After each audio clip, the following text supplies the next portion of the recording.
இது யாருடா இவன்? இந்த காலத்துல கோமாளி வேஷம் போட்டுக்கிட்டு நடு ரோட்டுல சுத்துறான். எங்கேயாவது டிராமாவில் கோமாளி வேஷம் போட்டுக்கிட்டு வரானோ? இவன் யாரா இருப்பான்? சரி, கொஞ்சம் கேட்டுதான் பார்ப்போம். ஐயா கோமாளி, யோ கோமாளி, நான் கூப்பிடுறது உன் காதுல இல்லையா? செவிடு செவிடு. யாருடா எம்மை செவிட்டு கோமாளி என்று அழைத்தது? அதுவா, அது நான் தான். யாம் யார் என்று தெரியுமா உமக்கு? ஓ, அதான் தெரியுதே, நீ ஒரு கோமாளின்னு. உனக்கு அழகு தமிழ் வேற. எம்மை கோமாளி என்று அழைத்து விட்டாயா? யாம் யார் தெரியுமா? அதான் அப்பவே யாம் யார் தெரியுமா, யாம் யார் தெரியுமான்னு வாட்ட ரெக்கார்டு போல கேட்டியே. நீ யாருன்னு சொல்லு. இந்த அண்ட சராசத்தையும் ஆறு, மலை, மரம், செடி, கொடிகள், பறவைகள், விலங்குகள் அனைத்தையும், ஏன் மானிடர்களாகிய உங்களையும் படைத்த இந்த கடவுளை பார்த்து கோமாளி என்று அழைக்கிறாய்? அட போயா, நீ போட்டிருக்கிற இந்த ட்ரெஸ்ஸ பார்த்தாலே உன்னை கோமாளின்னு காட்டுதே. இது யாம் சொர்க்கலோகத்தில் அணியும் ஆடை. இந்த பூலோகத்தில் யாம் வந்தபோது இதே ஆடையில் வந்தோம். சரி, நீ சொல்றது உண்மையாகவே இருக்கட்டும்.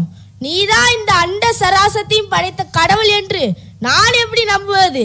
உன்னை பார்த்தாலே 1.5 அடி உயரதான் இருக்கிற. இல்ல நீ வேற உன்னை கடவுள்னு பீத்திக்கிற.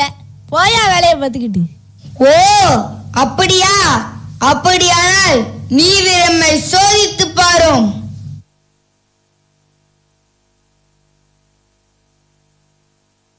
நிறுத்து மானிடா. யாம் சொன்னது எமது உடையை சோதிக்கல்ல, கேள்விகளால் எம்மை சோதித்து பாரும். உமக்கு கேள்வி கேட்க தெரியவில்லையானால் யாம் கேள்வி கேட்கும், நீர் பதில் சொல்லும். என்ன என்ன? நீ என்ன கேள்வி கேட்டு நான் பதில் சொல்லவா? இதெல்லாம் சரிப்பட்டு வராது. எனக்கு கேள்வி கேட்க மட்டும்தான் தெரியும். அப்படியானால் நீர் கேள்வி கேளும், யாம் பதில் கூறுகிறோம். இந்த போட்டியில் நீர் தோற்று யாம் வெற்றி பெற்றால் எம்மை கடவுள் என்று ஏற்றுக்கொள்கிறா? சரி, உன்னை கடவுள் என்று நான் ஏற்றுக்கொள்கிறேன். ஒருவேளை நீ தோத்து விட்டால்? நீர்தான் கடவுள், யாம் உமது அடிமை. சரி, நீர் இப்போது கேள்வி கணைகளை தொடுக்கலாம்.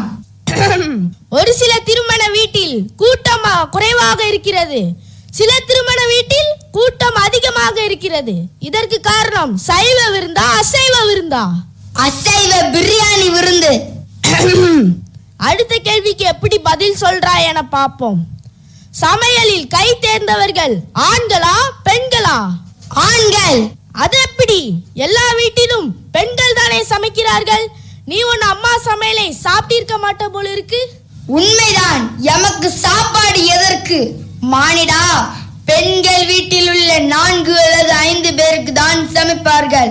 திருமண வீட்டிற்கு ஆயிரக்கணக்கான மானிடர்கள் வருவார்கள்.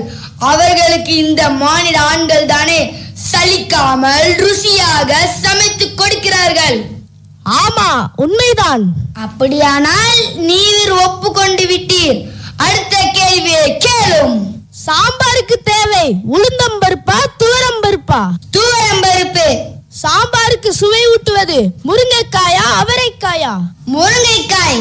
சமையல் ருசிக்க அம்மியில் அரைத்த மசாலாவா அல்லது பவுடர் மசாலாவா, எது தேவை? அம்மியில் அரைத்த மசாலா. சாம்பார் மணக்க சேர்க்க வேண்டியது உப்பா புளியா?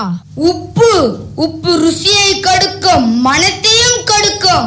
உடலுக்கு நல்லது மண்பானை சமையலா அலுமினிய பானை சமையலா? மண்பானை சமையல். மானிடா, கேள்விகள் எல்லாம் கேட்டு விட்டீரா? இல்ல இல்ல, இன்னும் ஒரு கேள்வி. உடலுக்கு நல்லது சேமியா பாயாசமா பச்சரிசி பாயாசமா? பனை வெல்லத்தில் செய்த பச்சரிசி பாயாசம். இதெல்லாம் உனக்கு எப்படி தெரியும்? அதனால்தான் யாம் கடவுள், நீர் மானிடன். தேவமே, நீதான் கடவுள். மானிடா, கேள்வி கேட்பவன் மாணவன், பதில் சொல்பவர் ஆசிரியர். அதிலும் சரியான தெளிவான பதிலை மட்டுமே சொல்பவன்